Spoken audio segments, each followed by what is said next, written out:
It's not unusual to come across a company with a very successful website in Ireland, and yet they find it extremely difficult to emulate that success in foreign markets.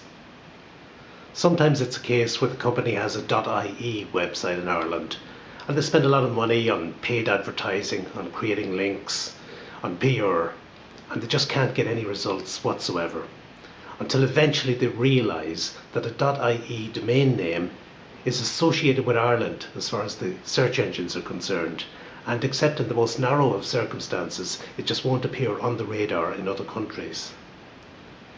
In other situations, the company might have the .com version of the domain name in reserve for international markets.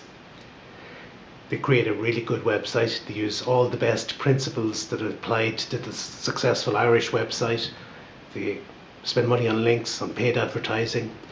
They have a nice page with a list of all their international sales offices, addresses, telephone numbers. They even have a range of languages from which you can choose when you're visiting the pages on the website. And yet, still no results.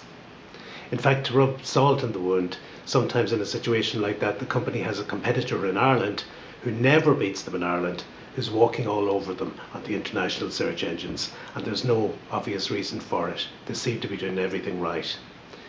In these situations, it often comes down to a simple fact, and that is they have not proactively geo-targeted their .com website.